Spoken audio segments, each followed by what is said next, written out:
dari mahasiswa Prodi Manajemen Universitas Pamulang. Luar biasa ya teman-teman kita semua, untuk bedah buku ini adalah bedah buku sesi kelima. Nah, yang berarti bab yang akan dibahas adalah bab kelima. Baik, sebelum kita mulai acara sesi bedah buku kita siang ini, saya Zulfa Fauzia selaku moderator yang akan memandu acara pada siang hari ini. Saya akan memperkenalkan kepada audiens sekalian para narasumber hebat kita. Yang diawali, perkenalkan, nama saya Siti Aminah, saya sebagai narasumber pertama. Perkenalkan, nama saya Salsa Destriani Patiha, saya sebagai narasumber kedua. Perkenalkan, nama saya Sela Melia, saya sebagai narasumber ketiga. Perkenalkan, nama saya Salma Nabila, saya sebagai narasumber keempat. Perkenalkan, nama saya Sevina Dwi Rohimah, saya sebagai narasumber kelima. Perkenalkan, nama saya Cynthia Dewi Hadi, saya sebagai narasumber keenam. Nah, teman-teman, saya ingin bertanya nih kepada para narasumber, gimana sih cara kalian bisa menulis buku antologi ini? Coba dong ceritain pengalamannya. Untuk menulis buku antologi ini, beberapa dari kami ada yang mengambil dari hasil pengalamannya sendiri, dan juga beberapa ada yang membuat buku ini berdasarkan hasil wawancara dari beberapa orang, dan juga dari ada referensi dari beberapa sumber juga. Nah, saya mau bertanya nih ke para narasumber, apakah buku yang kalian tulis ada cek nurbitin atau plagiasinya? Kalau memang ada, berapa persen plagiasinya dan bagaimana cara menurunkannya? Buku yang kita tulis itu ada cek ternitin atau plagiasinya. Untuk ketentuannya itu ada di 20%. Cara mengatasinya kita itu di parafrase atau ada beberapa kata yang diganti. Setelah dengar judul buku dari para narasumber ini, pastinya saya juga audiens mau dengar nih isi bukunya apa aja, boleh kan para narasumber? Nah, kira-kira tujuan kalian menulis buku bab ini untuk apa sih? Coba dong ceritain dengan lengkap pembahasan apa aja yang ada di buku ini. Perkenalkan, nama saya Siti Aminah, saya selaku narasumber pertama. Di sini saya membuat buku dengan judul Anggaran Kas Terhadap Jasa Antar Gunung Gede Pangrango. Tujuannya itu untuk supaya audiens itu mengetahui anggaran-anggaran yang saya keluarkan atau anggaran-anggaran yang ada pada trip jasa Gunung Gede Pangrango tersebut.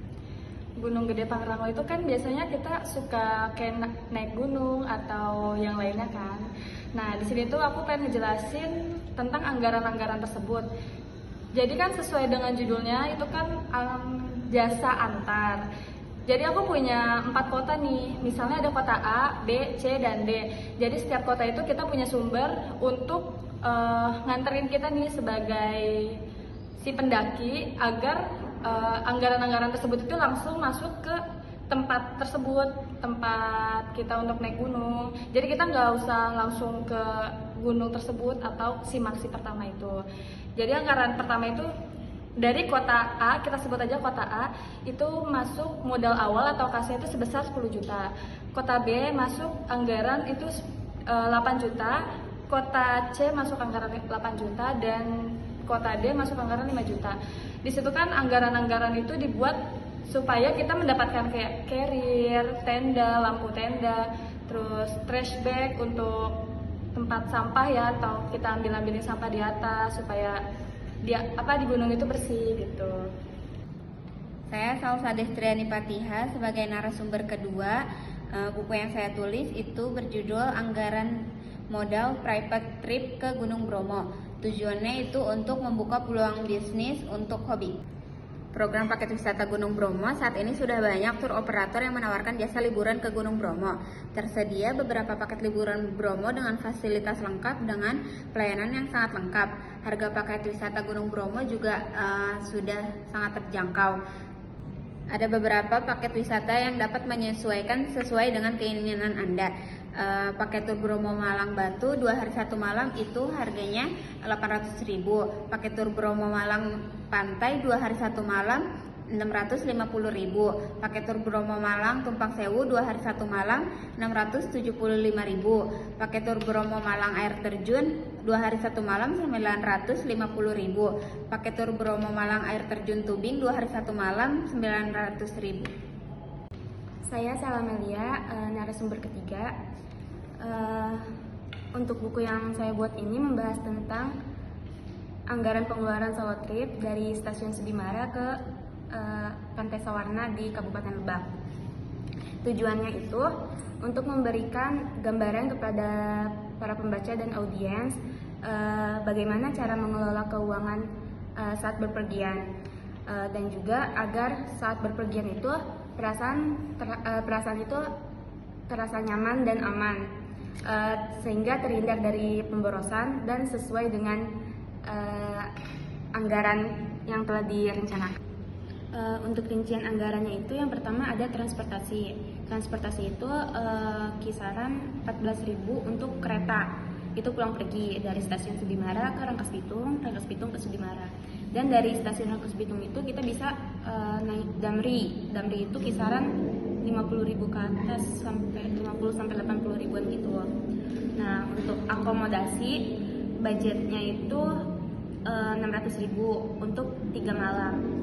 Terus ada juga untuk biaya makan. Biaya makan itu 450.000. Untuk satu harinya itu 150.000. Itu udah termasuk 3 kali makan, pagi, siang, malam. Terus ada juga biaya aktivitas dan kegiatan lainnya, kayak misal saat kita masuk ke parkiran, masuk wisatanya itu kan bayar tiket masuk. Terus buat kegiatan kayak misalkan snorkeling atau apapun itu yang ada di pantai Sawarna tersebut. Terus ada juga anggaran biaya darurat. Biaya darurat itu takutnya ada anggaran yang di luar rencana kita untuk persiapan aja. Juga ada kendala-kendalanya. Yang pertama itu transportasinya terbatas. Yang kedua itu ada akomodasinya juga terbatas. Jadi sampai sono rata-rata kalau misalkan apalagi di akhir tahun nih biasanya akomodasi itu penginapan itu udah penuh. Terus untuk sinyal juga susah sinyal. Terus untuk jalannya pun lumayan agak jauh dan juga jalannya belum terlalu bagus. Perkenalkan, nama saya Salma Nabila. Saya sebagai narasumber keempat.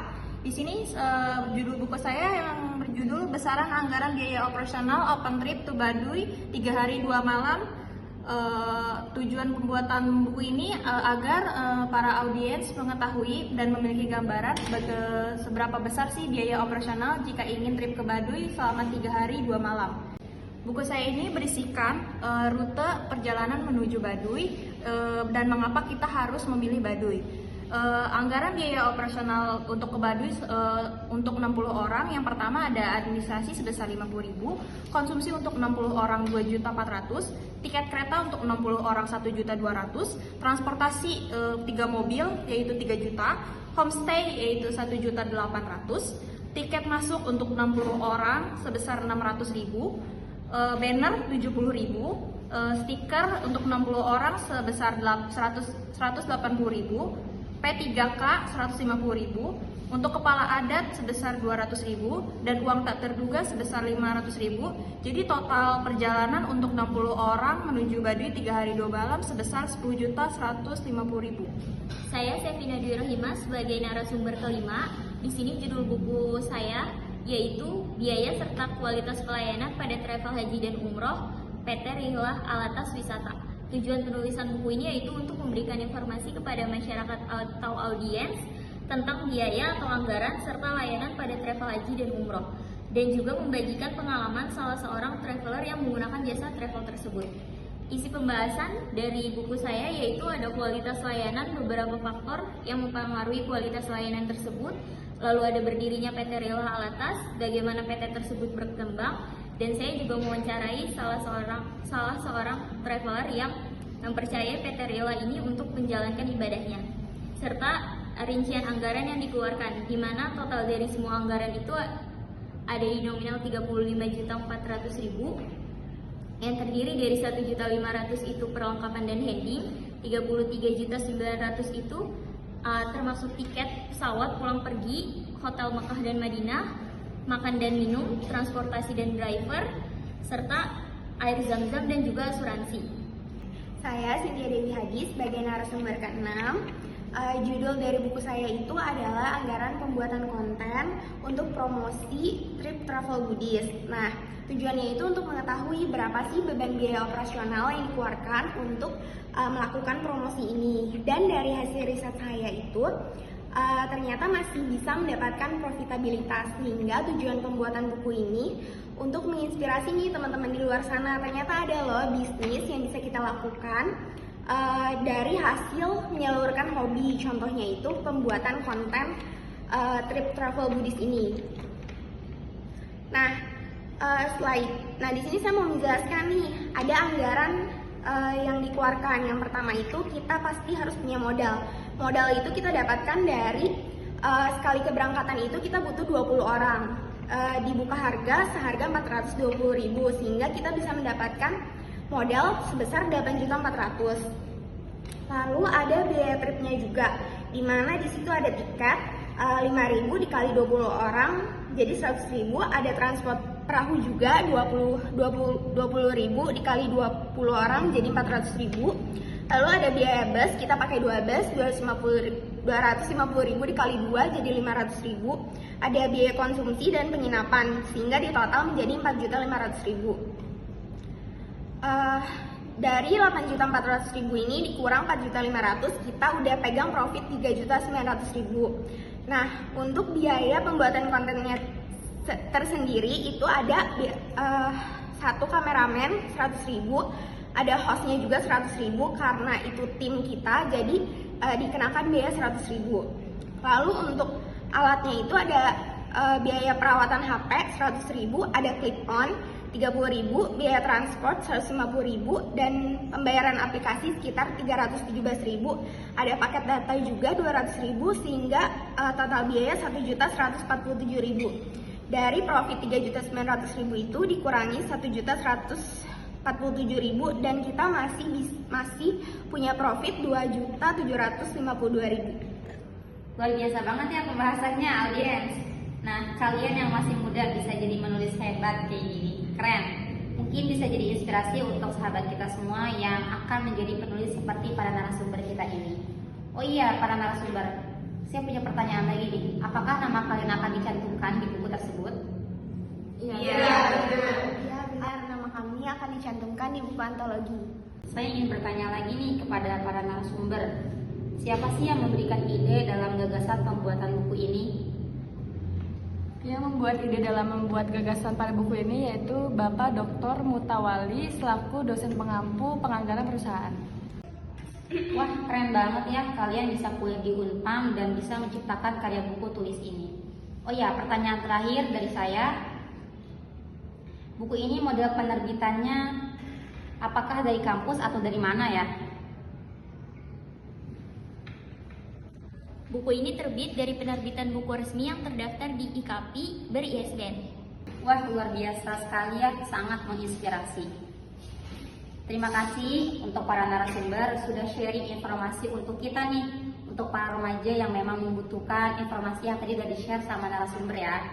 Sebelum kita akhiri, saya ingin infokan nih ke sahabat semua. Jika kalian ingin lebih tahu tentang buku ini, kalian bisa order buku ini ya lewat nomor di kontak berikut, atau bisa chat di kontak kolom chat YouTube kami ya. Semoga menjadi tambahan ilmu untuk kami semua.